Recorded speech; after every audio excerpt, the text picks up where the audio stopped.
Bonjour, je suis ravi de vous présenter la gémothérapie. La gémothérapie, dans ce terme, gémothérapie, vous avez le mot gemme, G-E-2-M-E, qui signifie pierre précieuse ou bourgeon.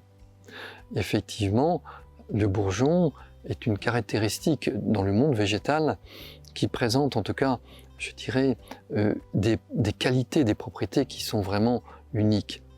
Pourquoi? Parce que un bourgeon, vous savez, il va commencer à apparaître après la tombée des feuilles en automne. Après, il va se mettre dans un état de veille, de repos, pendant l'hiver. Et dès les premières belles journées, avec bien sûr plus de lumière et un peu plus de chaleur, en fin d'hiver, début du printemps, le bourgeon va continuer à grossir et après à se déployer.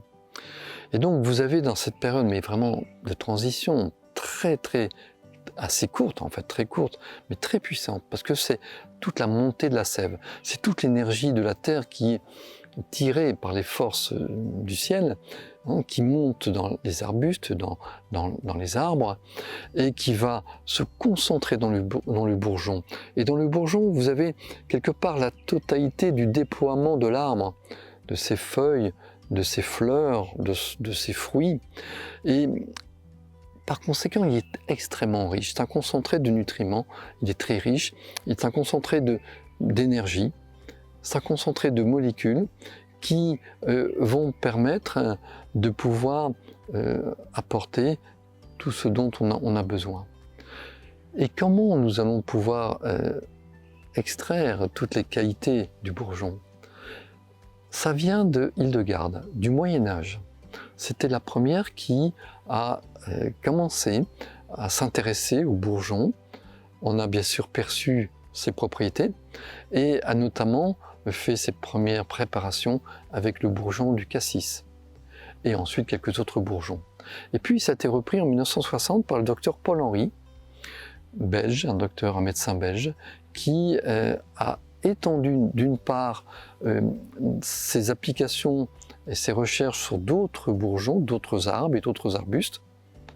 Et ensuite, il a mis au point une méthode de préparation, c'est-à-dire une méthode pour faire macérer le bourgeon dans une solution idéale qui permet d'extraire toutes ses propriétés, qui est composée d'un tiers d'alcool, de préférence d'alcool bio, de glycérine bio et d'autres sources.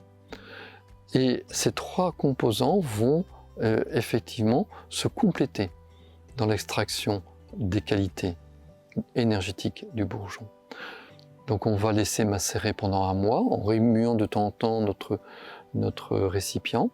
Et au bout d'un mois, on va pouvoir vider à travers un filtre pour recueillir bien sûr et séparer tous les bourgeons. Et ensuite c'est pressé. Ce résultat de cette filtration, on va appeler cela un concentré mère du bourgeon, un macérat mère. Et c'est ce qui est mis ensuite dans les flacons pour être utilisé tel quel. Il existe certains laboratoires qui vont les rediluer par derrière avec de l'eau, mais l'idéal c'est de prendre un concentré mère. Ce concentré mère, pour un adulte, on peut prendre 15 gouttes dans un verre d'eau, une fois par jour avant les repas, un quart d'heure avant les repas, ou 2 fois par jour, selon les besoins. Pour un enfant, bien sûr ce sera très peu de gouttes, mais c'est toujours préférable de demander conseil à un thérapeute spécialisé en gémothérapie. C'est la même chose pour les femmes enceintes. Demander conseil à un thérapeute qui va adapter la posologie à votre situation. Y a-t-il des contre-indications ou des précautions d'emploi? Il est préférable bien sûr de ne pas utiliser les bourgeons pour des personnes qui sont en sevrage alcoolique, donc en sevrage de consommation d'alcool, parce qu'il y a quand même quelques gouttes d'alcool dans la préparation. Et aussi pour les personnes qui ont des risques de convulsions ou des crises d'épilepsie.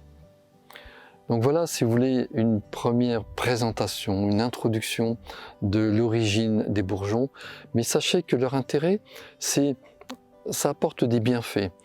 au niveau psycho-émotionnel, au niveau énergétique. Et on pourra, c'est ce que je vais faire dans les prochaines vidéos, vous les présenter en fonction de différents thèmes, différents besoins, selon les 4 tempéraments d'Hippocrate, les nerveux, les bilieux, les sanguins, les lymphatiques. Et ensuite, bien sûr, pour tout le bien-être physique. Voilà, je vous remercie de votre attention et je vous invite à écouter des autres vidéos sur la gémothérapie. À bientôt.